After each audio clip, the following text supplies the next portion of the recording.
ورحمة الله. الحمد لله رب العالمين، والصلاة والسلام على أشرف المرسلين وعلى آله وصحبه أجمعين. സൂറത്തുൽ ജുമുഅ 62-ാമത്തെ സൂറത്താണ്. അഊദു ബില്ലാഹി മിനശ് ശൈത്വാനിർ റജീം. ബിസ്മില്ലാഹിർ റഹ്മാനിർ റഹീം. യുസബ്ബിഹു ലില്ലാഹി മാ ഫിസ്സമാവാതി വമാ ഫിൽ അർദിൽ മലിക്കിൽ ഖുദ്ദൂസിൽ അസീസിൽ ഹകീം. സൂറത്തുൽ ജുമുഅ എന്ന് പറഞ്ഞ സമ്മേളനം, കൂടിച്ചേരുക. നമ്മുടെ വെള്ളിയാഴ്ച നടക്കുന്ന ജുമുഅയുമായിട്ട് ബന്ധപ്പെട്ട ഒരു വിഷയം ഇതിൽ സൂചിപ്പിക്കുന്നത് കൊണ്ടാണ് ഈ സൂറത്തിന് അങ്ങനെ പേര് വരാനുള്ള കാരണവും. യുസബ്ബിഹു ലില്ലാഹി മാ ഫിസ് സമാവാതി വമാ ഫിൽ അർദ്. നേരത്തെയും പറഞ്ഞതാണ്, മറ്റ് മുമ്പുള്ള പല ആയത്തുകളിലും പറഞ്ഞ കാര്യമാണ്. ആകാശവും ഭൂമിയും ഭൂമിയിലെ സകല വസ്തുക്കളും അള്ളാഹുവെ പ്രകീർത്തിച്ചു കൊണ്ടിരിക്കുകയാണ് എന്ന സത്യം. അതെല്ലാം യുസബ്ബിഹ്, അതിൻ്റെ തസ്ബീഹ് അതെങ്ങനെയാണ് എന്നുള്ളതൊന്നും നമുക്കറിയില്ല, പക്ഷെ അത് പ്രകീർത്തിച്ചുകൊണ്ടിരിക്കുന്നുണ്ട്. കടലാവട്ടെ, മരങ്ങളും ചെടികളും പൂക്കളും എല്ലാ വസ്തുക്കളും അള്ളാഹിൻ്റെ ഖൽഖാണ്. നമ്മൾ കാണുന്ന, നമ്മുടെ കയ്യിലെടുക്കുന്ന, നമ്മൾ തൊടുന്ന, നമ്മൾ സ്പർശിക്കുന്ന, നമ്മൾ ആസ്വദിക്കുന്ന ഇതെല്ലാം, ഈ ഭൂമിയിലെല്ലാ വസ്തുക്കളും നമ്മളിങ്ങനെ നോക്കുമ്പോൾ ആ വസ്തുക്കളിലെല്ലാം അള്ളാഹിൻ്റെ ഖൽഖ് എന്ന പരിഗണന നമ്മൾ കൊടുക്കണം. അത് കൊച്ചു ജീവികളാണെങ്കിലും അല്ലാത്ത ഏതാണെങ്കിലും അള്ളാഹിൻ്റെ സൃഷ്ടിയാണിത്. ഇതൊരു അള്ളാഹിൻ്റെ സൃഷ്ടിയാണ്. ആ രീതിയിൽ അതിനെ ആ ഒരു കാഴ്ചപ്പാടോടെ കാണുകയും അതൊക്കെ അള്ളാഹുവിൽ തസ്ബീഹ് ചെയ്തുകൊണ്ട് പൂർണ്ണ മുസ്ലിമായാണ് ജീവിക്കുന്നത്. മുസ്ലിം അല്ലാത്ത അവസ്ഥയിൽ ജീവിക്കുക സാധ്യമല്ല. ഉദാഹരണമായിട്ട് സൂര്യൻ നമ്മളെടുക്കുക. സൂര്യനെ സംബന്ധിച്ചിടത്തോളം സൂര്യൻ അള്ളാഹ് കൊടുത്ത ഡ്യൂട്ടി ഉണ്ട്. അതൊന്നൊരു ഇഞ്ച് മാറിയിട്ട് സൂര്യൻ ഇഷ്ടം പോലെ, ഇന്ന് ഇത്രയും കാലം ഞാൻ ഭൂമിക്കല്ലേ വലയം വെച്ചത്, ഞാൻ കുറച്ച് ദിവസം അപ്പുറത്ത് എവിടെയും പോയിട്ട് വലയം വെക്കട്ടെ, അല്ലെങ്കിൽ ഈ ഭ്രമണപഥത്തിൽ നിന്ന് മാറി കുറച്ചങ്ങോട്ട് മാറി ചിന്തിക്കട്ടെ, ഇങ്ങനെയൊന്നും ചിന്തിക്കുക സൂര്യനെ സംബന്ധിച്ചിടത്തോളം സാധ്യമല്ല. അതുപോലെ തന്നെ മലകൾ, ഒരു മരം, ഒരു തെങ്ങ് വിചാരിക്കുകയാണ് ഇന്ന് ഞാൻ അങ്ങോട്ടൊന്ന് മാറി നിൽക്കട്ടെ, കുറേ കാലമായില്ല ഇവിടെ നിൽക്കണം. ഇങ്ങനെ സ്വയം പ്രവർത്തിക്കാനോ സ്വയം ചിന്തിക്കുവാനോ സ്വയം എന്തെങ്കിലും അള്ളാഹുവിൻ്റെ നിയമനിർദ്ദേശങ്ങൾക്കെതിരെ പ്രവർത്തിക്കാനോ ഈ പ്രപഞ്ചത്തിലെ ഒരു മൺതരിക്ക് പോലും സാധ്യമല്ല. അത് ആ അവകാശം തന്നിട്ടുള്ളത് മനുഷ്യനും ജിന്നുകൾക്കും മാത്രമാണ്. അപ്പോൾ ആ അവകാശം തരിക മാത്രമല്ല, നമുക്ക് ആണ്. ഈ ജീവജാലങ്ങൾക്കൊന്നും ഇനിയൊരു ജീവിതം ഇല്ല. അവർ ഇവിടത്തോടെ തീരുകയാണ്, അല്ലെങ്കിൽ ഇതോടെ അവസാനിക്കുകയാണ്. ഈ ഭൂമിയിലെ അവസ്ഥ അവിടെ തീരുകയാണ്. നമുക്കങ്ങനെയല്ല, നമുക്ക് മറ്റൊരു ജീവിതമുണ്ട്. ജിന്നുകൾക്കും മനുഷ്യർക്കും അള്ളാഹുവിന് ഖലഖൽ ജിന്ന വൽ ഇൻസ ഇല്ലാ ലിയഅ്ബുദല്ലാഹ്, അള്ളാഹുവെ ഇബാദത്ത് ചെയ്യാനാണ് നമ്മളെ സൃഷ്ടിച്ചിട്ടുള്ളത്. അങ്ങനെ നമ്മൾ സ്വയം, എന്തുകൊണ്ടാണ് മറ്റു ജീവജാലങ്ങളിൽ നിന്ന് വ്യത്യസ്തമായി മനുഷ്യൻ ഉന്നതനാകുന്നതെന്ന് ചോദിച്ചാൽ, എല്ലാ അർത്ഥത്തിലും നമുക്ക് തെറ്റ് ചെയ്യാനും ചെയ്യാതിരിക്കാനുമുള്ള സ്വാതന്ത്ര്യം അള്ളാഹു എനിക്കും നിങ്ങൾക്കൊക്കെ തന്നിട്ടുണ്ട്. ആ സ്വാതന്ത്ര്യത്തെ നമ്മൾ അങ്ങനെ തെറ്റ് ചെയ്യാനുള്ളൊരു സ്വാതന്ത്ര്യം ഉണ്ടായിട്ട് പോലും നമ്മൾ അത് ചെയ്യാതിരിക്കുമ്പോൾ അള്ളാഹു നമ്മളെ ഇഷ്ടപ്പെടുകയാണ്. ആ ഒരു കാരണം കൊണ്ടാണ് നമ്മൾ ഉന്നതന്മാരായിട്ട് മാറുന്നത്. മാത്രമല്ല, നമ്മുടെ അമലു സ്വാലിഹാത്ത്, സൽക്കർമ്മങ്ങളിൽ അള്ളാഹു ഏറെ ഇഷ്ടപ്പെടുകയും ചെയ്യുന്നു. അതുകൊണ്ടാണ് നമുക്ക് സ്വർഗപ്രവേശനം സാധ്യമാവുന്നത്. ഇപ്പോൾ ഒരു ബാപ്പ മക്കളോട് ഒരു ചെറിയൊരു പരീക്ഷണം നടത്താൻ തീരുമാനിച്ചു. റൂമിൽ കുറച്ച് പൈസ വെച്ചിട്ട്, കുറച്ച് പണം വെച്ചിട്ട് മാറി നിന്ന്, അവിടെ ഒരു ചെറിയ വീഡിയോ CCTV സംവിധാനമൊക്കെ അറേഞ്ച് ചെയ്തിട്ട് മാറി നിന്ന് മോനെ പരീക്ഷിച്ചപ്പോൾ മോനെ പൈസ എടുക്കാൻ പറ്റുമായിരുന്നിട്ടും അതെടുക്കാതെ ഉപ്പാൻ്റെ പൈസ ഇതാ ഇവിടെ എന്ന് പറഞ്ഞ് കൊണ്ടുവരുമ്പോൾ ആ ഉപ്പാക്ക് മോനോട് എത്ര സ്നേഹമുണ്ടോ, അതുപോലെ ജീവിതം തന്ന് ഈ ഭൂമി ഉണ്ടാക്കി മണ്ണും വിണ്ണും എല്ലാം സംവിധാനിച്ച് ഈ ഭൂമിയിലേക്ക് എന്നെയും നിങ്ങളെ അയച്ചിട്ടുള്ള റബ്ബ് ജബ്ബാറായ ഖഹാറായ റബ്ബുൽ ഇസ്സത്ത് നമ്മളെങ്ങനെ നോക്കുകയാണ്, നമ്മൾ എന്ത് ചെയ്യണ്? അതുകൊണ്ട് യുസബ്ബിഹു ലില്ലാഹി മാ ഫിസ് സമാവാതി വമാ ഫിൽ അർദ്, ആകാശഭൂമികളിലെ സകലതും അള്ളാഹുവെ പ്രകീർത്തിക്കുന്നു. എങ്ങനെയുള്ള അള്ളാഹു? മലിക്കായ, ഖുദ്ദൂസായ, അസീസായ, ഹക്കീമായ. ഹക്കീം എന്ന് പറഞ്ഞാൽ യുക്തിജ്ഞനായ, അസീസ് എന്ന് പറഞ്ഞാൽ അജയ്യനായ. അള്ളാഹിനെ അതിജയിക്കുക ആർക്കും സാധ്യമല്ല. അൽ ഖുദ്ദൂസ്, പരമപരിശുദ്ധനായ, രാജാവായ പരിശുദ്ധനായ അജയ്യനായ യുക്തിജ്ഞനായ യുക്തിമാനായ റബ്ബുൽ ഇസ്സത്തിനെ പ്രകീർത്തിക്കുന്നതാണ് ഈ പ്രപഞ്ചമാസകലം തസ്ബീഹ് ചെയ്യുന്നതാണ്. ഹുവല്ലദീ ബഅസ ഫിൽ ഉമ്മീന റസൂല. ഉമ്മിയീന അഥവാ നിരക്ഷരർക്കിടയിൽ നിന്ന് ഒരു റസൂലിനെ അയച്ചതും അവനാണ്. ഹുവല്ലദീ ബഅസ ഫിൽ ഉമ്മിയീന റസൂല. ഉമ്മിയീന എന്ന് പറഞ്ഞ നിരക്ഷരരായ അറബ് സമൂഹത്തെ 6-ാം നൂറ്റാണ്ടിൽ ഒട്ടകത്തിൻ്റെ മൂക്കുകയറ് പിടിച്ച് നടന്നിരുന്ന അപരിഷ്കൃതരായ അറബ് ജനതയിൽ നിന്ന് ഒരു പ്രവാചകനെ കൊണ്ടുവന്നതും അവനാണ്. മിൻഹും യത്ലു എന്തിനാ കൊണ്ടുവന്നത്? അലൈഹിം ആയാതിഹി അള്ളാഹുവിൻ്റെ ആയാത്തുകൾ പഠിപ്പിക്കാൻ, വയുസക്കീഹിം അവരെ സംസ്കരിക്കാൻ, വയുഅല്ലിമുഹുമുൽ കിതാബ വൽ ഹിക്മ വേദവും തത്വജ്ഞാനവും പഠിപ്പിക്കാൻ, ഹുദയിലേക്ക് വിശ്വാസത്തിലേക്ക് മാർഗദർശനം ചെയ്യാൻ. വഇൻ കാനൂ മിൻ ഖബ്ലു ലഫീ ളലാലിൻ മുബീൻ നിങ്ങൾ വ്യക്തമായ വഴികേടിലായിരുന്നു. അബ്ദുൽ മുത്തലിബിൻ്റെ കാലശേഷം ആ ഒരു കാലഘട്ടമൊക്കെ മുഹമ്മദ് റസൂലുള്ള ജന്മം കൊള്ളുന്ന സന്ദർഭത്തിലൊക്കെ എന്തുമാത്രം ഷിർക്കിലും കുഫറിലും ആണ്ടുപൂണ്ടു നിന്ന സമൂഹമായിരുന്നു മക്കയിലെ മുശ്രിക്കുകൾ, മക്കയിലെ ഖുറൈശികൾ. ഉറുമ്പ WWW വാർ വൈൻ വുമൺ എന്തുമാത്രം പെണ്ണും കള്ളും യുദ്ധവുമല്ലാതെ അവരുടെ മുമ്പിൽ യാതൊരു അജണ്ടയുമില്ല. ഒരു പോലീസ് സംവിധാനമില്ല, ഒരു നഗര സംവിധാനമില്ല, ഒന്നുമില്ലാത്ത ഒരു സിവിലൈസേഷൻ പോലും ഒന്നുമല്ലാത്ത ഒരു വെറും തീർത്ഥാടന കേന്ദ്രം പോലെ ഇങ്ങനെ ഉള്ളൊരു നാട്. അതിൽ ഒരുപാട് പ്രതിഷ്ഠകൾ, 360ഓളം വിഗ്രഹങ്ങൾ. അങ്ങനെ ഷിർക്കിലും ബിദ്അത്തിലും കുഫറിലും മാത്രമല്ല തികഞ്ഞ അരാജകത്വത്തിലും നിന്ന ഒരു വല്ലാത്ത സമൂഹമായിരുന്നു മക്കയിലെ ജനസമൂഹം. അതിലേക്കാണ് പുണ്യപ്രവാചകന്റെ കടന്നുവരവ്. മുഹമ്മദുർ റസൂലുള്ളാഹി സ്വല്ലല്ലാഹു അലൈഹി വസല്ലം.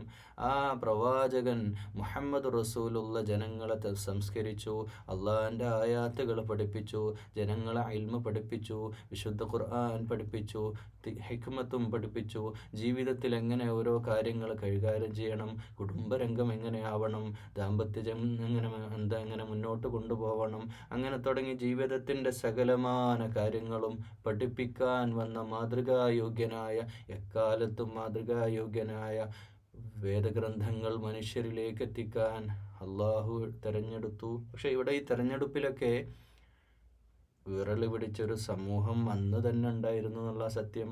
അന്ന് തന്നെ ഈ ഒരു മുഹമ്മദ് റസൂലുള്ള അറബിയായി എന്നുള്ളത് കൊണ്ട്, അതും ഈ ഉമ്മിയായിട്ടുള്ള നമ്മളിപ്പോൾ കാണുന്നില്ലേ ആദിവാസികളെ നമ്മളിപ്പോൾ എന്തൊക്കെ പറഞ്ഞു കഴിഞ്ഞാലും അവർ നമ്മളിപ്പോൾ പറയോ നമ്മുടെ ഇന്ത്യ രാജ്യത്തിന് ഒരു ആദിവാസി പ്രസിഡന്റ് വരണം, അത് ഞാനങ്ങനെ പറയുമ്പോൾ തന്നെ നിങ്ങൾക്ക് ആദിവാസിയോ എന്ന് പറയല്ലേ.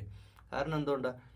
അവർ എഡ്യൂക്കേറ്റഡ് അല്ല, അല്ലേ? നമ്മളങ്ങനെയല്ലേ കാണുക. നമ്മളിപ്പോൾ ഒരു പ്രസിഡന്റ് സ്ഥാനത്തേക്ക് അല്ലെങ്കിൽ ഒരു പ്രധാനമന്ത്രി പദത്തിലൊക്കെ നിൽക്കുമ്പോൾ ആളുകൾ മറ്റു രാജ്യങ്ങളിലൊക്കെ പോയിട്ട് സംസാരിക്കേണ്ട ആളാണ്. ഒരു ആദിവാസിക്ക് അത് സാധിക്കുമോ?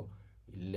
എഴുത്തും വായനയും അറിയാത്ത ഒരു ആദിവാസി, അല്ലേ? എന്ന പോലെ നമ്മൾ കാണുന്ന പോലെ അന്ന് ജൂതന്മാരും അന്നത്തെ റോമും പേർഷ്യയും ഒക്കെ നോക്കിക്കണ്ട വെറും മരുഭൂമിയിൽ നാടോടികളായി നടന്നിട്ടുള്ള അപരിഷ്കൃതരായ അറബ് സമൂഹം, അവരെയാണോ വെറും തല്ലും കുത്തും കള്ളും പെണ്ണുമായി നടക്കുന്ന, ഒരു രീതിയിലുള്ള സംസ്കാരവും ഇല്ലാത്ത, ഒരു അറിവുമില്ലാത്ത, ഒരു LP സ്കൂള് പോലും ഇല്ലാത്ത ഒരു സമൂഹത്തിൽ നിന്നാണോ പ്രവാചകനെ തിരഞ്ഞെടുത്തത്? അവിടെയാണ് അതിൻ്റെ പ്രശ്നം. അങ്ങനെ അവർ നോക്കിക്കാണുന്നത് ജൂതന്മാരും ക്രിസ്ത്യാനികളും. അതാണ് അവിടുത്തെ മെയിൻ പ്രശ്നം.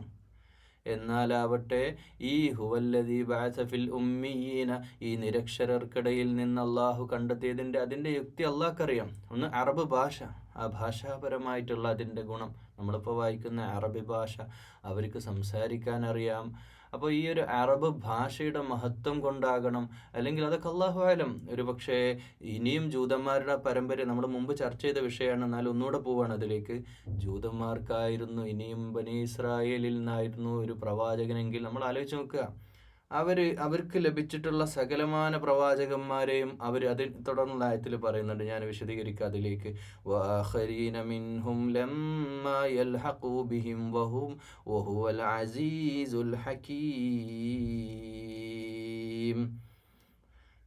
വആഖരീന മിൻഹും ലമ്മാ യൽഹഖൂ ബിഹിം, ഇനിയും അവരിലേക്ക് വന്നു ചേർന്നിട്ടില്ലാത്ത അവസാന നാളുകളിലൊക്കെ ഇനിയും മറ്റുള്ളവരിലേക്കും, അവർക്ക് മാത്രമല്ല ലോകാവസാനം വരെയുള്ള ജനതകൾക്ക് മാർഗദർശകനായിട്ട് അയക്കപ്പെട്ടവനാണ് മുഹമ്മദുർ റസൂലുള്ളാഹ് എന്ന് പറഞ്ഞു നിർത്താതെ വഹുവ ഏതൊരുവൻ അള്ളാഹു അസീസാണ്, അജയ്യനാണ്, യുക്തിജ്ഞനാണ്. ഇതല്ലാൻ്റെ ഹിക്മത്താണ്.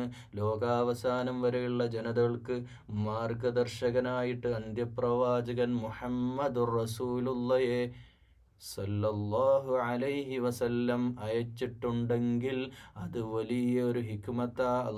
അജയ്യനായ അള്ളാഹുവിൻ്റെ ഹിക്മത്തിൽ അത് വന്നതാണ് എന്ന് അള്ളാഹ് ഈ ആയത്തിൽ. അപ്പോൾ ലോകാവസാനം വരെയുള്ള ജനതകൾക്ക് മാർഗദർശകനായി കൂടിയാണ് മുഹമ്മദ് റസൂലുള്ളാഹ് എന്ന പ്രഖ്യാപനമാണ്.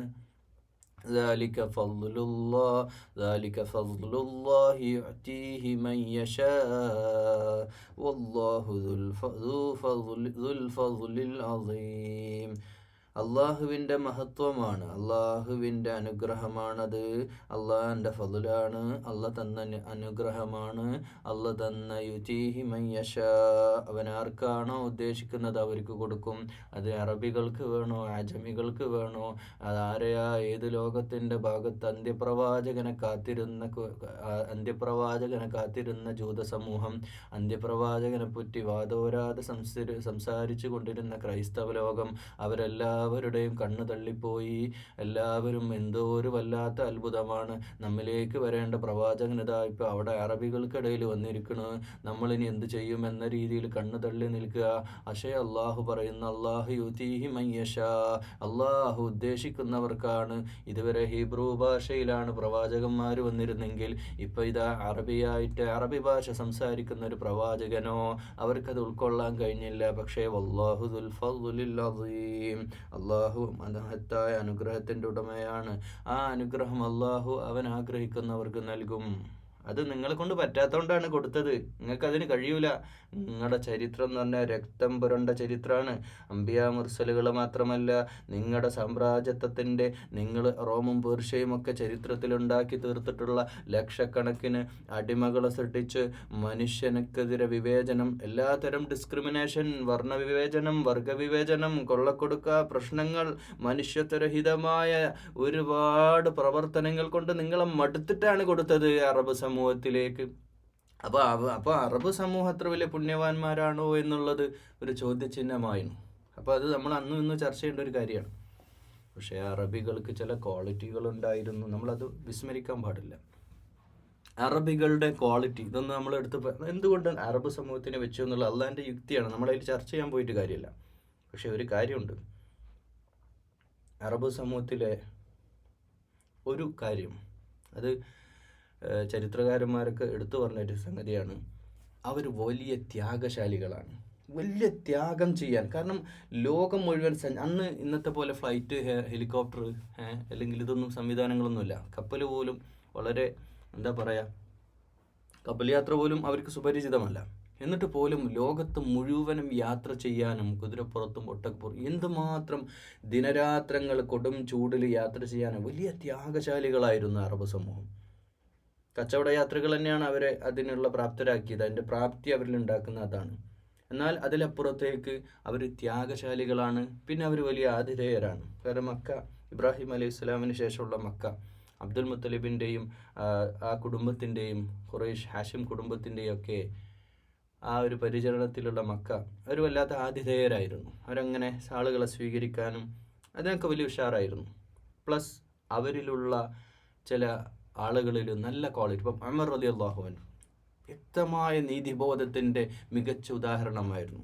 എല്ലാം അവരിലുണ്ടായിരുന്നു. കള്ളു കുടിക്കുന്നവരായിരുന്നു, ഒരുപക്ഷെ ബിംബാരാധന, അതൊക്കെ അവരെങ്ങനെ പാരമ്പര്യമായിട്ട് കിട്ടിപ്പോകുന്നതെന്നല്ലാതെ അവർ ഇങ്ങനെയുള്ള കാര്യം, ഇപ്പം വാക്ക് പറഞ്ഞാൽ പാലിക്കുക, അതൊക്കെ അവരിലുള്ള വലിയ ക്വാളിറ്റിയാണ്. അതുകൊണ്ടാണ് ഈ ഹുദൈബിയ സന്ധി പോലും സന്ധ്യയൊക്കെ ചെയ്യാന്ന് പറഞ്ഞാൽ ആ വാക്ക് പാലിക്കാൻ അവർ പരമാവധി ശ്രമിക്കുമായിരുന്നു. പിന്നെ ചില ആളുകളാണ് അത് തെറ്റിച്ചത്, ചില വ്യക്തികളുടെ അതിപ്രസരമാണ്. പക്ഷെ എല്ലാവരും അതിനൊന്നും കൂട്ടുനിൽക്കുന്നവരായിരുന്നില്ല. അപ്പം അങ്ങനെയുള്ള കുറേ ക്വാളിറ്റീസ് ഉള്ള ഒരു സമൂഹമാണ്. പ്ലസ് ഇതിലേറ്റവും പ്രധാനമായൊരു വിഷയം എന്താണെന്ന് വെച്ച് കഴിഞ്ഞാൽ ഒരു സമൂഹം, ഒരു സിവിലൈസ്ഡ് എന്താ പറയുക, സിവിലൈസ്ഡ് സമൂഹം, അല്ലെങ്കിൽ ഒരു നഗരവൽകൃത സമൂഹം. ആ നഗരവൽകൃതം എന്ന് പറഞ്ഞാൽ ഇപ്പം ഒരു ആദിവാസി കോളനി പോലെയല്ല ഒരു നഗരവൽകൃത സമൂഹം. ആ നാടിനെ സംബന്ധിച്ചിടത്തോളം അവിടെ എല്ലാം ഉണ്ടാവും, സ്കൂളുണ്ടാവും, വിദ്യാഭ്യാസ സംവിധാനം. ഒരു പാറ്റേണിൽ അവർ ജീവിച്ച് ഒരു അവസ്ഥയിൽ അവർ നീങ്ങിക്കൊണ്ടിരിക്കുകയാണ്. അങ്ങനെ നീങ്ങിക്കൊണ്ടിരിക്കുന്ന ഒരു സമൂഹത്തിലേക്ക് ഇനി പുതിയ കാര്യങ്ങൾ വരുമ്പോൾ അവരെ സംബന്ധിച്ചിടത്തോളം അതൊക്കെ അവർ നെവർ മൈൻഡിലാക്കും. അവർക്കിനി വലിയ മാറ്റങ്ങളൊന്നും വരാനില്ല. അങ്ങനെയുള്ളൊരവസ്ഥയാണ്. എന്നാൽ കിട്ടി ശീലിച്ച, ഉദാഹരണമായിട്ട് ഇപ്പോൾ ഒരുപാട് സമ്പത്തിലൊക്കെ ജീവിച്ച് ഒരുപാട് നേട്ടങ്ങൾ കൊയ്ത ഒരു സമൂഹത്തിന് ഇതൊന്നും പുതിയ സംഭവമാവില്ല. ഇതിനെപ്പറ്റി പഠിക്കാനോ അത് ഉൾക്കൊള്ളാനോ അവർ തയ്യാറാവുക പോലുമില്ല. മാത്രമല്ല അവരുടെ പാരമ്പര്യം, നമ്മൾ സൂറത്തുൽ ബഖറയിൽ പറഞ്ഞല്ലോ, അവരെ സംബന്ധിച്ചിടത്തോളം അവരിങ്ങനെ അവരുടെ ഗർവിലും അഹങ്കാരത്തിലൊക്കെ ഇങ്ങനെ നടക്കാന്നല്ലാതെ അവർ ഈ പ്രവാചകന്മാരൊന്നും വിലവെക്കുന്നവരായിരുന്നില്ല. അവർ എല്ലാവരും ഞങ്ങളൊക്കെ സ്വർഗത്തിലേക്കുള്ളവരാണ് എന്നൊരു ധാരണയിൽ അങ്ങ് ജീവിച്ചു പോകുന്നവരാണ്. അപ്പോൾ അവർക്ക് ഇനി ഒരു പ്രവാചകനെ കൊണ്ട് ഇനിയിപ്പോൾ അയച്ചിട്ട്, അന്ത്യപ്രവാചകൻ എങ്ങാനും ജൂതനായിരുന്നെങ്കിൽ അല്ലെങ്കിൽ ക്രിസ്ത്യാനി ആയിരുന്നെങ്കിൽ ഒരിക്കലും അവർക്ക് ആ തരത്തിൽ, ഇപ്പം അവസാനം വന്ന ഈസാ അലൈഹി ഇസ്ലാമിൻ്റെ കാര്യത്തിൽ അവരെന്താ അവസാനം പിടിച്ച് നബിയെ പിടിച്ച് പ്രവാചകനെ പിടിച്ചിട്ട് ദൈവമാക്കി. ഇതാണ് അവസ്ഥ. ജൂതന്മാരുടെ അവസ്ഥ എന്താണ്? അവരവരുടെ എല്ലാം മാറ്റിമറിച്ചു. അത് തുടർന്ന് പറയുന്നുണ്ട്, ഈ ആയത്തിൽ പറയുന്നു, മതലുല്ലദീന ഹമ്മിലു തൗറാത സുമ്മ ലം യഹ്മിലൂഹാ. അപ്പോൾ അവർക്ക് തൗറാത്ത് കൊടുത്തവരുടെ അവസ്ഥ, ഇതിനു മുമ്പുള്ള വേദഗ്രന്ഥമാണല്ലോ തൗറാത്ത് കൊടുത്തവരുടെ അവസ്ഥ എന്ന് പറഞ്ഞാൽ ജൂതന്മാരുടെ അവസ്ഥ. ഹമ്മിലു തൗറാത്ത, അതിനെ വഹിക്കേണ്ട അവസ്ഥ എന്ന് പറഞ്ഞാൽ അവരോട് പിന്നെ വാഹകരാക്കി എന്ന് മാത്രമല്ല, അവരത് വഹിച്ചില്ല. സുമ്മലം യഹ്മിലുഹ, അവരത് ഏറ്റെടുത്തില്ല. തൗറാത്ത് കിട്ടി. ഹാറൂൻ നബിയും അലൈഹിസ്സലാം, മൂസ അലൈഹിസ്സലാമും 40 ദിനരാത്രങ്ങൾ പോയതും തൗറാത്തുമായിട്ട് വന്നതൊക്കെ അവരത് കിട്ടിയത് ഏറ്റെടുത്തു. പക്ഷെ അവരതനുസരിച്ച് ജീവിച്ചിട്ടൊന്നുമില്ല. ഇത് പറയുമ്പോൾ ഇന്നത്തെ മുസ്ലിം സമൂഹം ഞാനും നിങ്ങളുമായിട്ട് നമ്മുടെ ജീവിതമായിട്ട് തട്ടിച്ചു വെക്കുമ്പോഴാണ് അവരത് ഏറ്റെടുത്തു, അതവരെ വഹിച്ചു, അവരത് വാങ്ങി വെച്ചു. അവരെ വീട്ടിൽ അലമാരയിൽ പെട്ടിയിൽ സൂക്ഷിക്കാൻ അവർ വാങ്ങി വെച്ചു എന്നല്ലാതെ അത് അവർ ഉപയോഗിച്ചിട്ടില്ല. കമസലിൽ ഹൈമാരി, ഏതുപോലെ അവർക്കൊരു ഉപമ പറയുകയാണെങ്കിൽ, ഒരു ഹിമാരി യഹ്മിലു അസ്ഫാറ, പിന്നെ പുസ്തകക്കെട്ടുമായിട്ട് ഇങ്ങനെ ഒരു കഴുത ഇങ്ങനെ ഭാരം ചുമക്കണ മാതിരി അവരത് കൊണ്ടുനടന്നതല്ലാതെ അത് വായിച്ചു നോക്കാനോ, അത് ഭാരം ചുമക്കാനോ, അത് ശരിക്കും ഇതൊരു ഭാരമാണല്ലോ. ജീവിതത്തിൽ അള്ളാഹിനനുസരിച്ച് ജീവിക്കുക എന്ന് പറഞ്ഞാൽ അത് നമ്മുടെ ജഡിക താല്പര്യങ്ങളെ, നമ്മുടെ ഇഷ്ടങ്ങളെ, നമ്മുടെ ഹവകളൊക്കെ മാറ്റി വെച്ചിട്ട് വേണം ഈ പണി ചെയ്യാൻ. അപ്പോൾ അതിന് അവർ തയ്യാറായിട്ടില്ല എന്നുള്ളതാണ് ഇവിടെ ഉദ്ദേശിക്കുന്നത്. അപ്പോൾ മസലിൽ ഹൈമാർ, ഒരു കഴുത ഭാരം ചുമക്കുന്ന പോലെ അവരതിനെ ചുമന്നു എന്നാണ്. മാത്രമല്ല ബീസ മസലുൽ ഖൗമുല്ലദീന കസ്സബൂ ബി ആയാത്തില്ല, അള്ളാഹുവിൻ്റെ ആയാത്തുകളെ അവർ നിഷേധിക്കുകയും ചെയ്തു. അതിലുള്ള സത്യങ്ങളെ, അള്ളാഹുവിൻ്റെ നിയമനിർദ്ദേശങ്ങളെ അവർ വഴിപ്പെട്ട് ജീവിക്കുന്നതിന് പകരം അവർ അവരുടെ ഇഷ്ടത്തിന് ജീവിക്കുകയും ഇത് തള്ളിക്കളയുകയും ചെയ്തു. അതും ജൂതന്മാർ ചെയ്തു. ഇനി അവരിലേക്ക് ഇനി അടുത്ത പ്രവാചകനും ഇടണം എന്നാണോ? അല്ലേ? അതുകൊണ്ട് തന്നെ അത് സാധ്യമല്ല, അത് സംഭവ്യമല്ല, അത് നടക്കൂല. വല്ലാഹു ലാ യഹ്ദിൽ ഖൗമൽ ളാലിമീൻ. ദുൽമ ചെയ്ത് ജീവിക്കുന്ന അതിക്രമികളായ ജനതയ്ക്ക് അള്ളാഹു ഒരിക്കലും മാർഗദർശനം ചെയ്യുകയുമില്ല. അപ്പോൾ ഈ ഒരു ലോക ചരിത്രത്തിൽ ഇത്രയേറെ നന്ദികേട് കാണിച്ചൊരു സമൂഹമാണ് ജൂത സമൂഹത്തിലെ. അവരുടെ പിൻഗാമിയായിട്ട് അന്ത്യപ്രവാചകനെ അയക്കണമെന്ന് അവർക്ക് അന്നൊന്നുള്ള പരാതി അതല്ലേ, ഞങ്ങളുടെ ഭാഗത്തുനിന്ന് വന്നില്ല പ്രവാചകൻ. അപ്പോൾ അതുകൊണ്ട് അവരിലേക്ക് അത് സാധ്യമല്ല, അവരങ്ങനെയാ. ഇനി ഖുൽ യാ അയ്യുഹല്ലദീന ഹാദു ഇൻ സഅംതും അന്നകും. അപ്പോൾ അവർക്കൊരു വിചാരം ഉണ്ടായിരുന്നു, ഈ ഹാദു എന്ന് പറഞ്ഞ ജൂതന്മാരെയാണ്. അല്ലോ ജൂത സമൂഹമേ, സഅംതും അന്നകും ഔലിയാഉ ലില്ലാഹ്, നിങ്ങൾ അള്ളാഹിൻ്റെ ഔലിയാക്കളാണ്. അവരങ്ങനെ പറയാം, ഞങ്ങൾ അള്ളാഹിൻ്റെ ഔലിയാക്കളാണ്, ഞങ്ങൾ അള്ളയായിട്ട് വലിയ അടുത്ത ആൾക്കാരാണ്, ഞങ്ങളുടെ സമൂഹത്തിലാണ് ഇത്രയും പ്രവാചകന്മാർ വന്നത്, ഞങ്ങൾ വിശിഷ്ടരായ ജനതയാണ് എന്നൊക്കെ പറഞ്ഞ് നടക്കുന്ന ആളുകളില്ലേ. മിൻ ദൂനിന്നാസി ഫതമന്നവുൽ മൗത ഇൻ കുൻതും സ്വാദിഖീൻ, നിങ്ങളങ്ങനെ പറയുന്നത് സത്യമാണ് വാദിക്കുന്നതെങ്കിൽ നിങ്ങളൊരു കാര്യം ചെയ്യുക, മറ്റു ജനങ്ങളൊക്കെ മാറ്റി നിർത്തി നിങ്ങളെ പ്രത്യേകം അല്ലാഹ് പരിഗണിക്കുമെന്ന വാദമില്ലേ, ആ വാദമൊക്കെ ആയിട്ട് നടക്കുകയാണെങ്കിൽ നിങ്ങളോട് ഒരു കാര്യം പറയാനുണ്ട്. നിങ്ങൾ മരണമൊന്ന് കൊതിക്കുക, മൗത്തിനെ നിങ്ങൾ ആഗ്രഹിക്കുമെന്നാണ് അവരോട് ചോദിക്കുന്നത്. നിങ്ങൾ മരിക്കാൻ തയ്യാറാണോ? നിങ്ങൾ ഈ പറയുന്ന വിടുവായിത്വം, അള്ളാഹു ഞങ്ങളെ വല്ലാതെ പരിഗണിക്കുന്നുണ്ട് എന്നൊക്കെ പറയാം. നിങ്ങൾ മരണം കൊതിക്കും, നിങ്ങൾക്ക് സ്വർഗ്ഗം ഉറപ്പാണെങ്കിൽ നിങ്ങൾ മരിക്കാൻ കൊതിക്കും. ഈ അവസ്ഥ ഇന്നത്തെ ആധുനിക മുസ്ലിം സമൂഹത്തിലെ ചില ആളുകൾക്കെങ്കിലും വ്യക്തിപരമായിട്ട് ഇല്ലേ എന്ന് ഒരു അസസ്മെൻറ്റ് നടത്തണം.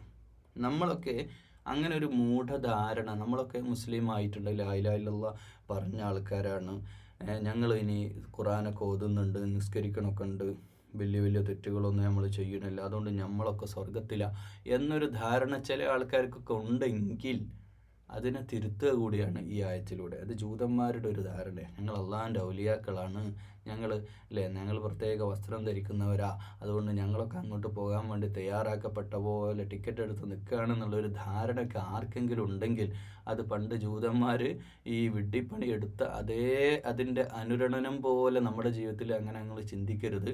അങ്ങനെ ഇനി അഥവാ ഒരാൾ ചിന്തിക്കണമെങ്കിൽ, ഈ സംസാരം കേൾക്കുന്ന ആരെങ്കിലും അങ്ങനെയൊക്കെ ചിന്തിക്കുന്നുണ്ടെങ്കിൽ ഒരു ചോദ്യം, നിങ്ങൾ ഇന്ന് മരിക്കാൻ തയ്യാറാണോ?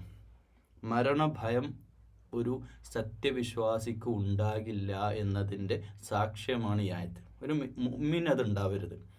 കാരണം മുഅ്മിൻ എന്ന് പറഞ്ഞാൽ അള്ളാഹുവിലേക്ക് ആഗ്രഹിച്ച് ജീവിക്കുന്ന ആളാണ്. അവന് ഈ ഭാര്യ, മക്കൾ, കുടുംബം, ഈ ഭൗതിക ബന്ധങ്ങളൊക്കെ ഉപേക്ഷിച്ച് അള്ളാഹിൻ്റെ അടുക്കലേക്ക്, അതാണ് അവൻ്റെ ലക്ഷ്യം.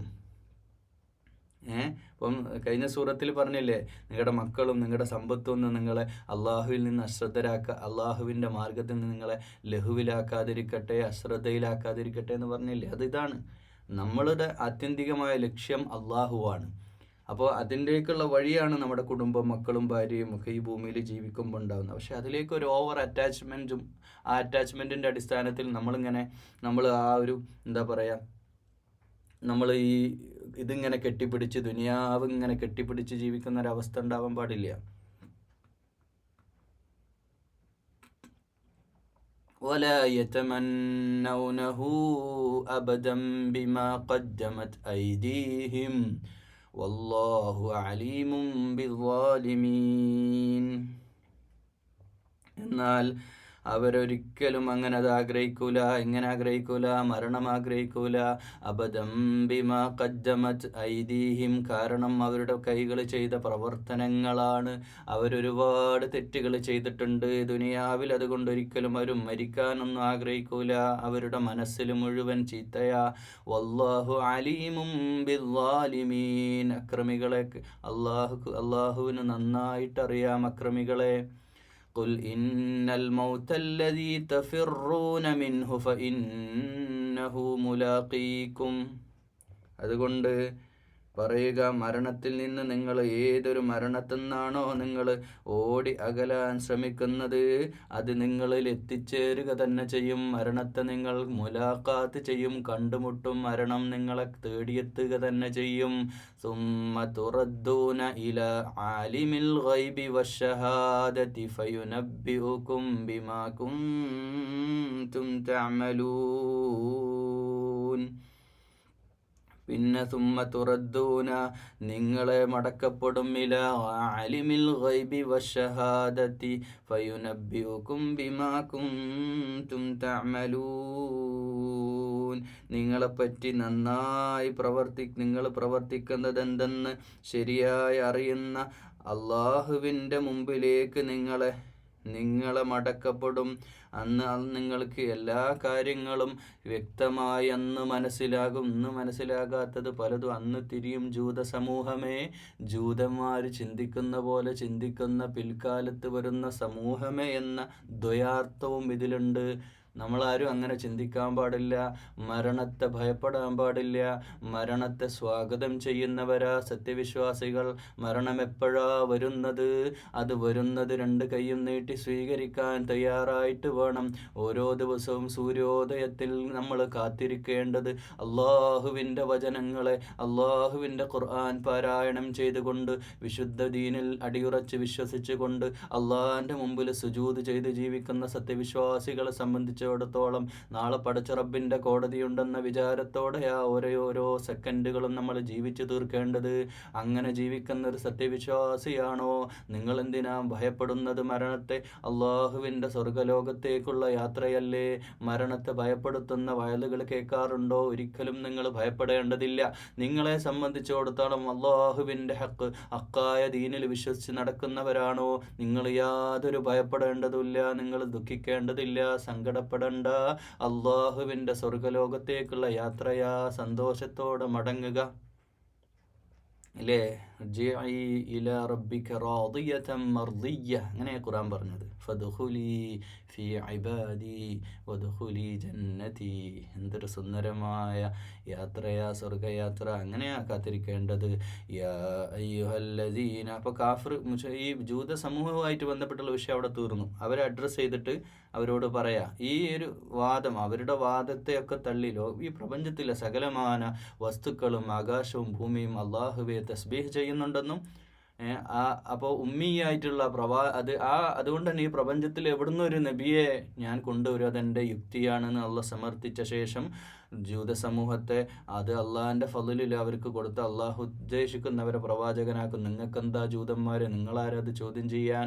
നിങ്ങൾക്ക് തന്ന വേദഗ്രന്ഥം തൗറാത്ത് നിങ്ങൾ കഴുത ഭാരം ചുമക്കുന്ന പോലെ നിങ്ങളത് ചുമന്നതല്ലേ എന്ന് ചോദിക്കുകയാണ്. അതിൽ അങ്ങനെ ചോദിക്കുമ്പോഴും ഈ കഴുത ഭാരം ചുമക്കുന്ന പോലെ ചുമക്കുന്ന ഒരു സമൂഹം മലയാളികൾക്കിടയിലുണ്ട് എന്ന് ചേർത്ത് പറയാം. ഖുർആൻ ഇങ്ങനെ എടുത്ത് ഭവ്യതയോടെ തലമുറ കൈമാറിക്കൊണ്ട്, ഞാൻ കുറച്ച് കളിയാക്കാണ് കേട്ടോ ഈ വിഷയം, കളിയാക്കാൻ പാടില്ല, പക്ഷേ ഈ വിഷയം ബോധവൽക്കരണത്തിന് വേണ്ടി പറയാം. തലമുറ കൈമാറി. പണ്ടൊക്കെ എങ്ങനെയായിരുന്നു ഖുർആൻ്റെ അവസ്ഥ? ഒരു പച്ചപ്പട്ടിൽ പച്ച വിരിച്ച ഒരു പച്ച ശീലയിൽ ഇങ്ങനെ ഖുർആൻ ഇങ്ങനെ മഹത്വമായിട്ട് അതിങ്ങനെ, അതെപ്പോഴാണ് എടുക്കുക വെച്ചാൽ, ഒന്ന് ആരെങ്കിലും മരിച്ചാൽ അല്ലെങ്കിൽ വല്ല വിശേഷപ്പെട്ട ദിവസങ്ങളും അതെടുത്തിട്ട് പൂജാമുറിയിൽ പൂജാബിംബം പോലെ എടുത്തിട്ട് എപ്പോഴെങ്കിലും വല്ലപ്പോഴും റമദാനിലൊക്കെ എടുത്തിട്ടൊന്ന് ഓതിയിട്ടങ്ങ് അതുപോലെ എടുത്തു വെച്ചിട്ട്, അങ്ങനെ എത്ര സമൂഹം കഴിഞ്ഞു പോയി പ്രിയമുള്ളവരെ. നമ്മുടെ നാട്ടിലൊക്കെ എത്ര മനുഷ്യന്മാരിങ്ങനെ ജീവിച്ച് മരിച്ചുപോയി. ഖുർആൻ്റെ ഒരു അക്ഷരത്തിൻ്റെ ഒരു ചെറിയൊരു വാക്കിൻ്റെ അർത്ഥം പോലും അറിയാതെ ഇങ്ങനെ അറബോധി അതരവ്യാഴാമം പോലെ. അതരവ്യാഴമാണ് ശരിക്കും. ഒരു ഹർഫിന്, ഒരു അലിഫിന് 10 കൂലിയുണ്ട്, അതൊക്കെ ശരിയാ. പക്ഷേ ആ കൂലിയൊക്കെ അതിൻ്റെ ഒക്കെ അർത്ഥം നിങ്ങളിത് കേൾക്കണില്ല. നിങ്ങൾക്ക് ഇപ്പം എന്ത് തോന്നുന്നു? എത്ര ആളാ കമൻസിലും പലരും ഫോണിൽ വിളിച്ചിട്ടൊക്കെ പറയണത് എന്തോ ഒരു സന്തോഷമാണ്, ജീവിതത്തിൽ വലിയ ആഗ്രഹമായിരുന്നു വിശുദ്ധ ഖുർആൻ പഠിക്കാൻ, അതിനൊന്നും സമയം കിട്ടിയില്ല, ജോലിയും തിരക്കുമായിട്ട് പോയി. ഇപ്പം അൽഹംദുലില്ലാ അള്ളാഹിൻ്റെ കലാമ് പഠിക്കാൻ ഇങ്ങനെ യൂട്യൂബിലൂടെ ഒരു സംവിധാനം ഉണ്ടായത് കൊണ്ട് ഇതിങ്ങനെ കേൾക്കണ്. അൽഹംദുലില്ലാ ഖുർആൻ അങ്ങനെ മനസ്സിലാക്കാൻ പറ്റുന്നതെന്ന് പറയുമ്പോൾ അള്ളാഹുവേ ഇതിൻ്റെ അജ്ർ ഞങ്ങളുടെ പരലോകത്ത് സ്വർഗലോകത്തേക്ക് ഞങ്ങളെ ജന്നാത്തിൽ ഫിർദൗസിലെത്തിച്ച് ചേർക്കണേ അല്ലാ, അതിലേക്ക് ഇതിനെ ബന്ധിപ്പിക്കണേ അല്ലാ. അപ്പോൾ നമുക്കത് വലിയൊരു ഭാഗ്യമായിട്ട് കിട്ടി അങ്ങനെ വിചാരിക്കുക. പക്ഷേ ഇതൊന്നും ഇല്ലാതെ എത്ര ആളുകൾ ജീവിച്ച് മരണപ്പെട്ടു പോയി. യാ അയ്യുഹല്ലദീന. ഇനി വിശ്വാസികളെ അഭിസംബോധന ചെയ്യാണ്. അപ്പോൾ ജൂതന്മാർ നിങ്ങൾ ഔട്ടായിന്ന്, നിങ്ങൾ ഔട്ട് ഓഫ് സ്റ്റേഷൻ, നിങ്ങൾ വിട്ട്, നിങ്ങൾ ഒഴിവാക്കി, നിങ്ങൾ അല്ല അവോയ്ഡ് ചെയ്ത്. നിങ്ങൾക്ക് ഇനി ഖുർആനെ ഫോളോവർ ആകുക എന്നുള്ളത് മാത്രമേ നിങ്ങളുടെ മുമ്പിലുള്ളൂ. അല്ലാതെ നിങ്ങൾ ഇനി നിങ്ങളുടെ ഷിയാറുകളും അടയാളങ്ങളൊക്കെ ആയിട്ട് നിങ്ങൾ ജീവിച്ചിട്ട് വലിയ കാര്യമൊന്നുമില്ല. നിങ്ങൾക്ക് അവർക്ക് ശനിയാഴ്ച ഒരു പ്രത്യേക ദിവസമായിട്ട് ഒരുമിച്ച് കൂടാനും അള്ളാഹുവിനെ ദിക്റ് ചെയ്യാനൊക്കെ ഉള്ള ഒരു സംവിധാനമൊക്കെ പ്രത്യേകമായൊരു വിശുദ്ധിയൊക്കെയുള്ള ദിവസമാക്കി വെച്ചിരുന്നു. ഇനി അതുപോലെ ഔട്ടാക്കാണത്. യാ അയ്യുഹല്ലദീന ആമനൂ, അല്ലയോ സത്യവിശ്വാസികളെ, വിശുദ്ധ ഖുർആൻ അനുസരിക്കുന്നവരെ, ഇദാ നൂദിയ ലിസ്സലാത്തി മിൻ യൗമിൽ ജുമഅതി ഫസ്അഉ ഇലാ ദിക്രില്ലാഹി വദറുൽ ബൈഅ. നിങ്ങൾ ജുമാ ദിവസം വെള്ളിയാഴ്ച ദിവസം വന്നെത്തിക്കഴിഞ്ഞാൽ, നമസ്കാരത്തിലേക്ക് വിളിക്കപ്പെട്ടാൽ, ദൈവസ്മരണയിലേക്ക് ലിസ്സലാത്തി മിൻ യൗമിൽ ജുമാ നമസ്കാരത്തിലേക്ക് വരിക, ഓടി അണഞ്ഞേക്കണം. അതുകൊണ്ടാണ് ഇപ്പോൾ അറബ് ലോകത്തും യുഎഇയിലടക്കം 2 ബാങ്കാണ്. ആദ്യത്തെ ബാങ്ക് കൊടുക്കുന്നത് ഈ വിളിയാണത്രേ. കേരളത്തിൽ അത് വന്നിട്ടില്ല, ചില അഭിപ്രായ വ്യത്യാസങ്ങളുടെ പേരിലാണെന്ന് തോന്നുന്നു. മിൻ യൗമിൽ ജുമഅതി ഫസ്അഉ ഇലാ ദിക്രില്ലാഹ്, അല്ലാഹുവിലേക്കുള്ള വിളിയാളമാണ്. ജുമഅക്ക് കുറച്ച് മുമ്പ് ഒരു ബാങ്ക് ഉണ്ട്. ആ ബാങ്ക് കേട്ടിട്ട് ആളുകളൊക്കെ വേഗം വരിക. എന്നിട്ട് പിന്നെ പള്ളിയിലൊരു ചെറിയ ബാങ്ക് കൊടുത്തിട്ട്, ഉള്ളിലുള്ള ഒരു ചെറിയ ബാങ്ക് കൊടുത്തിട്ട്, അല്ലെങ്കിൽ ചിലപ്പം പുറത്ത് തന്നെ കൊടുക്കും. എന്നിട്ടാണ് ജുമഅ തുടങ്ങുക. ഇലാ ദിക്രില്ലാഹി വദറുൽ ബൈഅ ദാലികും ഖൈറുൽ ലക്കും ഇൻ കുൻതും തഅലമൂൻ. അതുകൊണ്ടതാണ് നിങ്ങൾക്ക് ഖൈറുള്ളത്, ഇൻ കുൻതും തഅലമൂൻ, നിങ്ങൾ അറിവുള്ളവരാണെങ്കിൽ. അല്ലാഹു ഫർളാക്കുകയാ, പള്ളി ഫർളാക്കുകയാണ്. യഥാർത്ഥത്തിൽ പള്ളി പുണ്യമാണ്. നമ്മൾ 5 നേരം നിസ്കരിക്കാൻ പള്ളിയിൽ പോകണം, അതിലൊന്നും തർക്കമില്ല. പക്ഷേ ഇത് വലിയ നിർബന്ധമാക്കി, ജുമാ നമസ്കാരം അതിനേക്കാൾ വലിയ നിർബന്ധമാക്കി വെക്കുകയാണ്. ഇദാ നൂദിയ ലിസ്സലാത്ത് മിൻ യൗമിൽ ജുമഅതി ഫസ്അഉ ഇലാ ദിക്രില്ലാഹ് എന്ന് മദീന ജീവിതത്തിൽ ഈ ജുമാ ദിവസമൊക്കെ നല്ല ചില വെള്ളിയാഴ്ചകളിലൊക്കെ വലിയ വലിയ കച്ചവട സംഘങ്ങളൊക്കെ വരും. അപ്പം ഇവരൊക്കെ ആഗ്രഹിക്കുക ആ കച്ചവടം കൂടി എനിക്ക് കിട്ടില്ല, അത് വേഗം വിളിച്ചെടുത്തിട്ട് ജുമാക്ക് പോകാമെന്നൊക്കെ തീരുമാനിക്കുക. അവിടെ എത്തുമ്പോഴത്തേക്ക് പള്ളി മിസ്സാവും.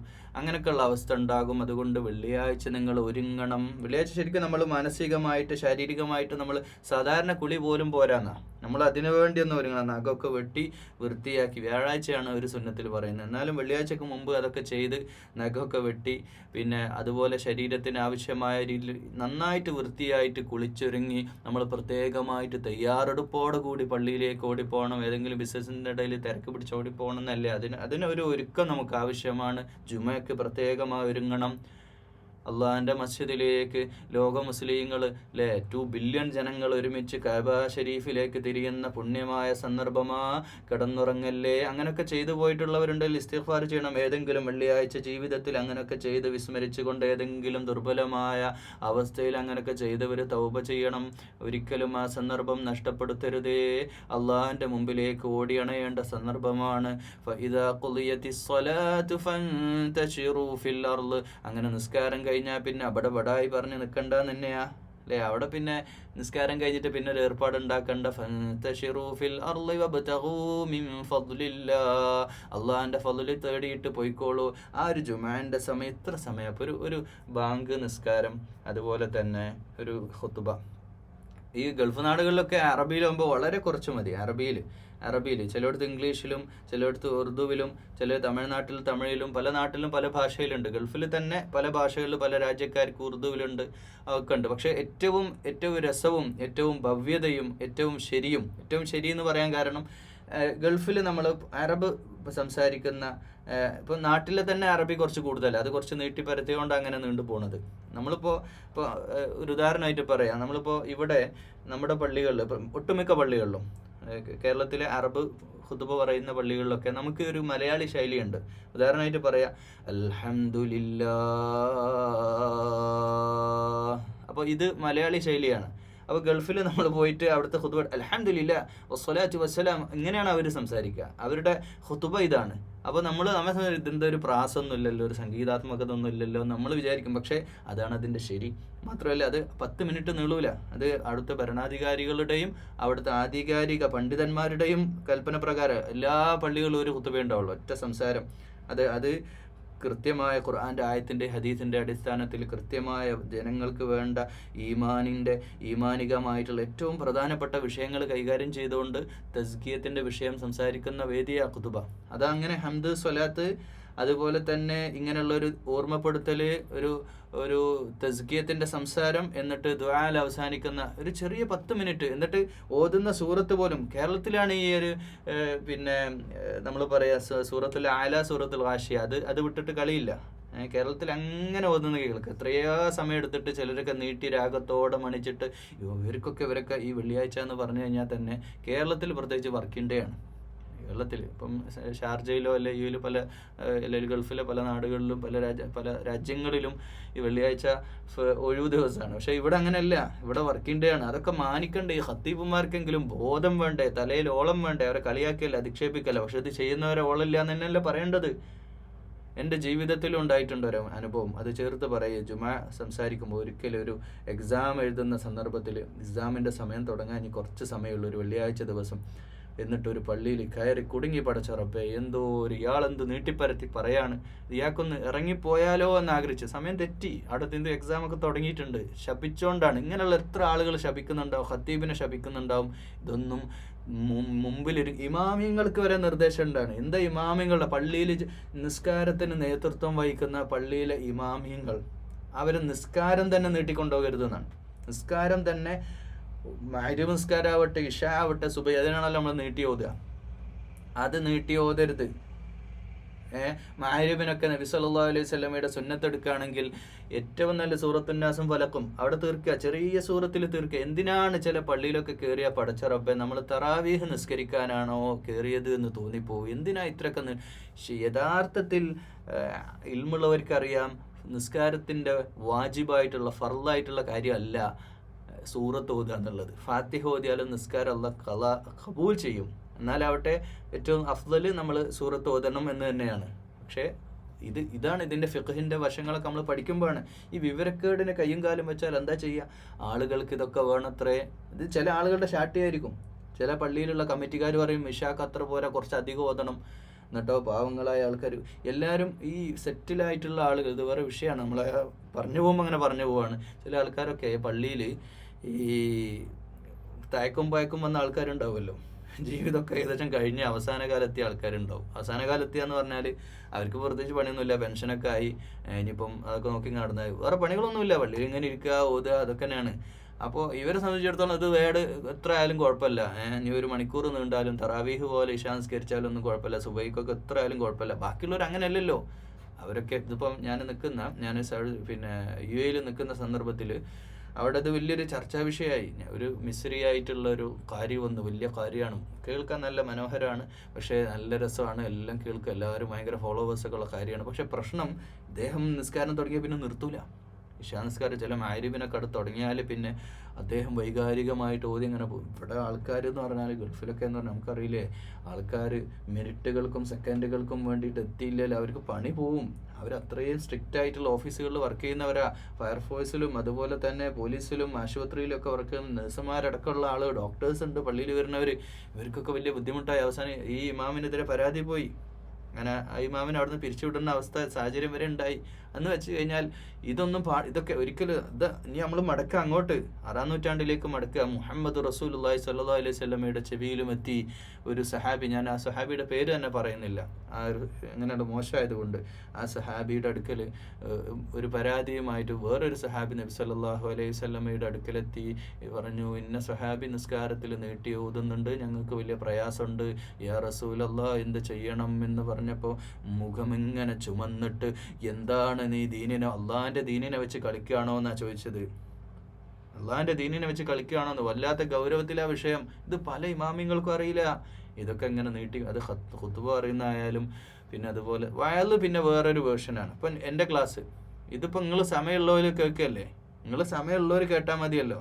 നിങ്ങളെ പിടിച്ചിരുത്തി കേൾപ്പിക്കുകയല്ലല്ലോ. നിങ്ങൾ സമയമുള്ളപ്പോൾ നിങ്ങൾക്ക് ഇത് പോസ് ചെയ്യാൻ പറ്റും. ഇത് പോസ് ചെയ്തപ്പോൾ 10 മിനിറ്റ് കേട്ടു, ബാക്കി നാളെ കേൾക്കാമെന്ന് നിങ്ങളെ സമയത്തിനനുസരിച്ച് ഇതിന് അഡ്ജസ്റ്റ് ചെയ്യാം. മറ്റേതല്ല, ഒരു കമ്മ്യൂണിറ്റിയെ മുഴുവൻ പിടിച്ചിട്ട് ജയിലിലിട്ട പോലെ ലോക്ക് ചെയ്തിട്ടല്ലേ സംസാരം. അത് അള്ളാഹുവിൻ്റെ നിയമപരിധികൾ പാലിക്കണം. അതങ്ങനെയാ. അള്ളാഹിൻ്റെ റസൂലിന് അങ്ങനെ ഒരു സുന്നത്തില്ല. ഇങ്ങനെ ധാരാളമായിട്ട് വയല് പറഞ്ഞിട്ട് ഇപ്പം ജനത്തിൻ്റെ വിലപ്പെട്ട സമയം കളയുന്ന ഒരു ഏർപ്പാട് അള്ളാഹിൻ്റെ റസൂലിനില്ല.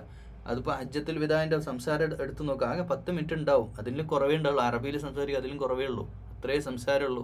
സംസാരം കുറവും പ്രവർത്തനം കൂടുതലുമാണ് യഥാർത്ഥ ജീവിതത്തിൽ നമുക്ക് വേണ്ടത്. അതുകൊണ്ട് ഇത്തരമുള്ള ഇബാദത്തുകളുടെ വിഷയത്തിൽ ഇമാമിങ്ങളും ഇത് ശ്രദ്ധിക്കണം. ജുമയ്ക്കൊക്കെ ഒരുപാട് നീട്ടിപ്പരത്തി പറയരുത്. ജുമ കഴിഞ്ഞിപ്പോൾ ജുമയ്ക്ക് മുമ്പ് ഖുതുബ നടത്തുന്ന പള്ളികളുണ്ട്, ജുമയ്ക്ക് ശേഷം വേറെ ഖുതുബ വയൽ നടത്തുന്നവരൊക്കെ ഇത് സൂക്ഷിക്കണം. ജനങ്ങൾ, സാധുക്കളായ ആളുകൾക്ക് ഇതൊന്നും അറിയില്ല. ആലിമീങ്ങൾ അവരുടെ സമയം കളയരുതേ.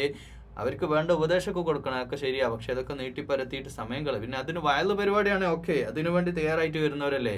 ഇപ്പം ഒരു മഗ്‌രിബിന് ശേഷം ഒരു വയൽ നടക്കുന്ന ഒരു സ്ഥലത്ത് അവിടേക്ക് ആളുകൾ വരുന്നത് വയൽ കേൾക്കാൻ, അപ്പോൾ അത് നെട്ടിപ്പരത്തി പറയാം. പക്ഷെ അതല്ല, അതുപോലെയല്ല ഖുതുബ, അതുപോലെയല്ല നമസ്കാരം. ആളുകളെ ഇതൊക്കെ പേടിച്ചിട്ട് ആളുകൾ പള്ളിയിൽ വരാതാകുന്ന അവസ്ഥ വരെ ഉണ്ട്. ഇനി പാടെ പോയാലും ഇമാമിന് നിസ്കാരം കഴിയുമ്പോൾ 10-15 മിനിറ്റ് റെഡിയായി, 20 മിനിറ്റ് കൊണ്ട് നമ്മളിപ്പോൾ എവിടെ എത്തൂല, നമ്മൾ പോവുക എന്ന് പറഞ്ഞ് നിസ്കാരം വരെ ഒഴിവാക്കേണ്ട അവസ്ഥ പല നാടുകളിലും ഉണ്ട്. അതുകൊണ്ട് ഇമാമിങ്ങൾ ഈ വിഷയം കേൾക്കുന്നവർ ശ്രദ്ധിക്കണം.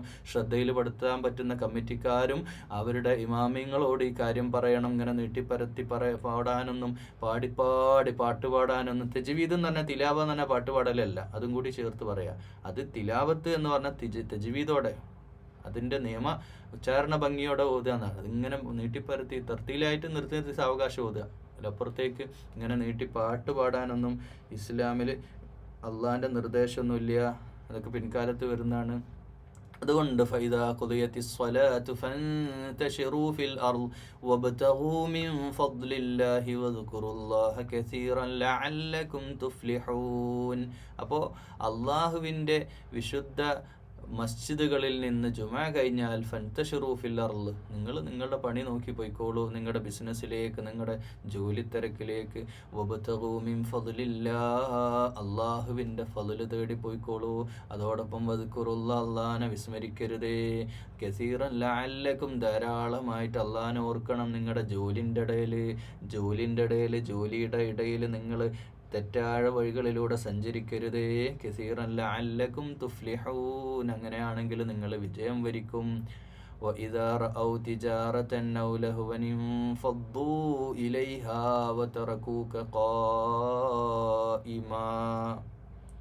ഇനിയാവട്ടെ നിങ്ങൾ വ്യാപാരമോ നിങ്ങൾ എന്ന നിൽപ്പിൽ അവരങ്ങോട്ട് തിരിയും. ചില ആൾക്കാർ, ഇത് മദീനയിലുണ്ടായൊരു സംഭവത്തെ ചില ആൾക്കാർ പറയാണ്, വെള്ളിയാഴ്ചയായിട്ട് പോലും വലിയ ബിസിനസ്സോ ലാഭമോ കിട്ടാൻ തുടങ്ങിയാൽ നിങ്ങൾ അങ്ങോട്ട് തിരിഞ്ഞു പോവുകയാണല്ലോ. അള്ളാഹിൻ്റെ റസൂല് വിശുദ്ധ ദീനിലേക്ക്, വിശുദ്ധ ഖുർആനിലേക്ക്, വിശുദ്ധ ജുമാ നമസ്കാരത്തിലേക്ക് ക്ഷണിക്കുമ്പോൾ അവരതിന്ന് മാറിയിട്ട് അവരുടെ വ്യാപാരത്തിലേക്ക് തിരിഞ്ഞു പോവാണല്ലോ. ഖുൽ മാ ഇൻദല്ലാഹി ഖൈറും മിനൽ ലഹ്വി വമിനത് തിജാറ, അള്ളാഹുവിൻ്റെ പക്കലുള്ളത് ഈ വ്യാപാരത്തിൽ കിട്ടുന്ന ലാഭത്തെക്കാളും ഇതുപോലുള്ള വിനോദങ്ങളെക്കാളും വിശിഷ്ടമായതാണ്. ഈ കച്ചവടത്തെക്കാളും ലഹുവിനേക്കാളും ഒക്കെ വിലപ്പെട്ട, വലിയ വിലമതിക്കാൻ പറ്റുന്ന മൂല്യമത്തായ കാര്യങ്ങളാണുള്ളത്. അതുകൊണ്ട് വല്ലാഹു ഖൈറുർ റാസിഖീൻ, അള്ളാഹുവാണ് ഏറ്റവും നന്നായിട്ട് റിസ്ക് നൽകുന്നത്. റിസ്ക് നഷ്ടപ്പെടുമെന്ന് വിചാരിച്ച് വെള്ളിയാഴ്ച കടക്കാനൊക്കെ ഭയം, വെള്ളിയാഴ്ച ആ ജുമാൻ്റെ മുമ്പ് ഒരു 10 മിനിറ്റ് മുമ്പെങ്കിലും അവിടുന്ന് ഇറങ്ങാനൊക്കെ ഒരു പേടി, ഇത്രയും കച്ചവടം പോവല്ലോ ഒക്കെ ചിന്തിക്കുന്നവരോട് പറയാനുള്ളത്, റിസ്ക് നമ്മുടെ കയ്യിലുള്ള കാര്യമല്ല. അല്ലേ? പിശുക്കന്മാർ നമ്മൾ പല സന്ദർഭത്തിലും അള്ളാഹുവിൻ്റെ ശക്തിയെ അള്ളാഹ് റാസിഖാണ് എന്നാണ് പറഞ്ഞാൽ പോരാ. അള്ളാഹ് നമുക്ക് റിസ്ക് നൽകുന്ന ഈ സമ്പത്ത് മുഴുവനും അള്ളാഹ് തരുന്നതെന്ന് അത് നമ്മൾ വിശ്വസിച്ചാൽ മാത്രം മതി. ചില സന്ദർഭത്തിലൊക്കെ നമ്മൾ നമ്മുടെ പൈസ ലാഭിക്കാൻ വേണ്ടി ചില കാര്യങ്ങളൊക്കെ ചെയ്യും, വലിയ പിശുക്കൊക്കെ കാണിക്കും. എന്നാലും അതിൻ്റെ അപ്പുറം അള്ളാഹു നമ്മൾക്ക് വലിയ സാമ്പത്തിക നഷ്ടം ഉണ്ടാക്കുകയും ചെയ്യും, നമ്മുടെ സാമ്പത്തികമായിട്ട് ഞെരുക്കും ചെയ്യും.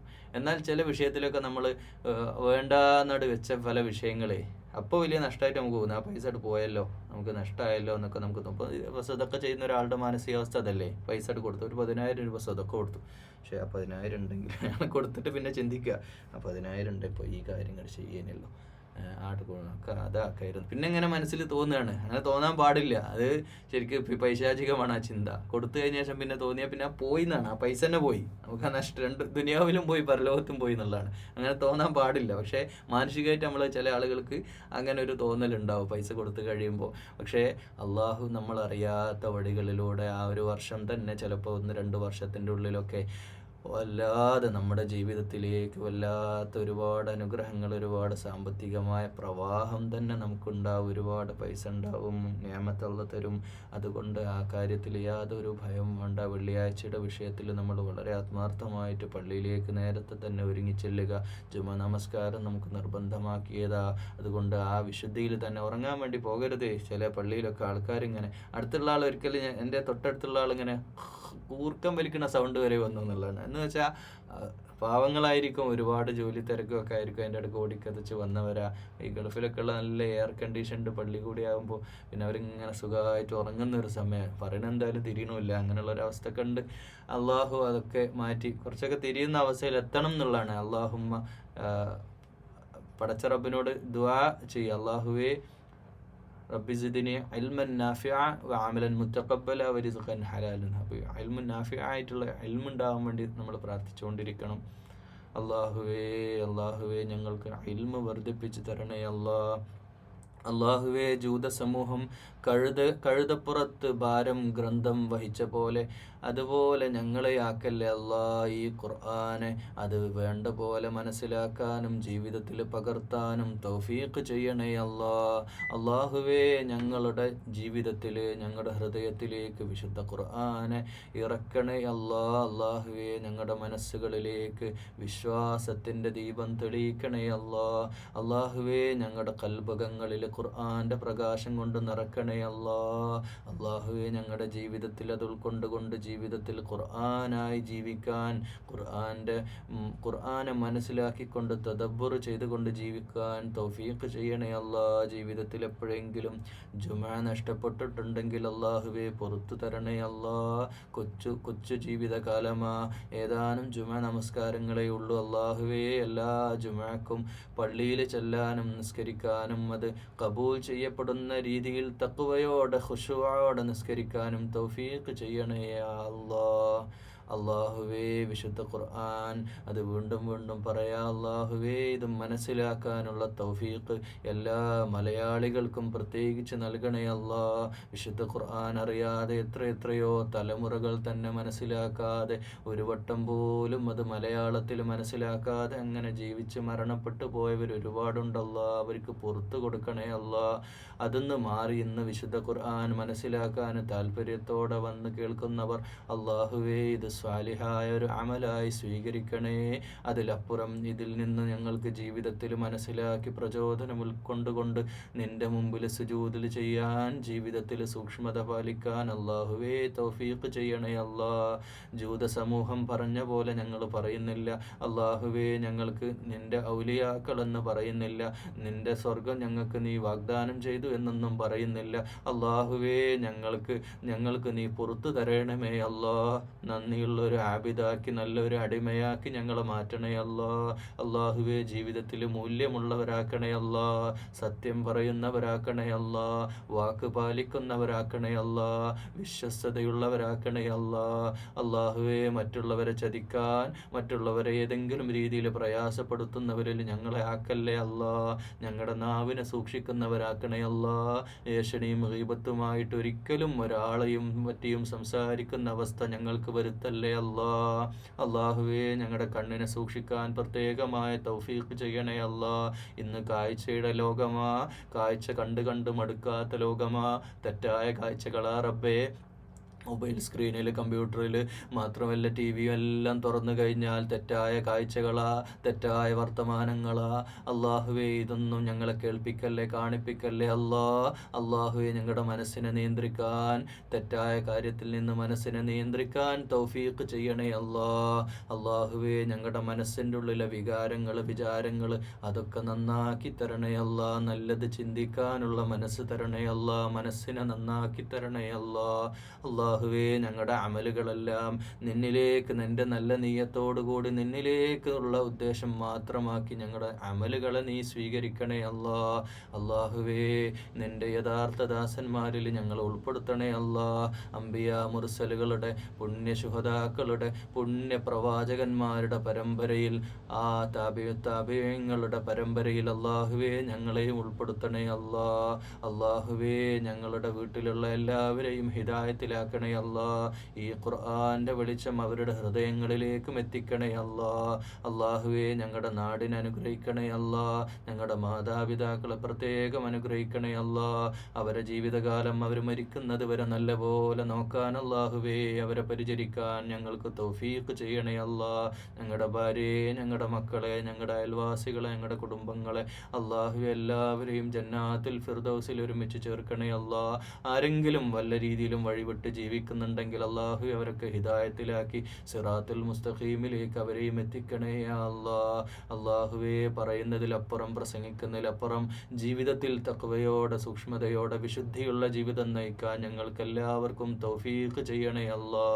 അല്ലാഹുമ്മ ഗ്ഫിർ ലിൽ മുഅ്മിനീന വൽ മുഅ്മിനാത്ത് വൽ മുസ്ലിമീന വൽ മുസ്ലിമാത്ത് വൽ അഹ്യാഇ മിൻഹും വൽ അംവാത്ത് ഇന്നക മുജീബുദ് ദഅവാതി യാ ഖാദിയൽ ഹാജാത്ത്.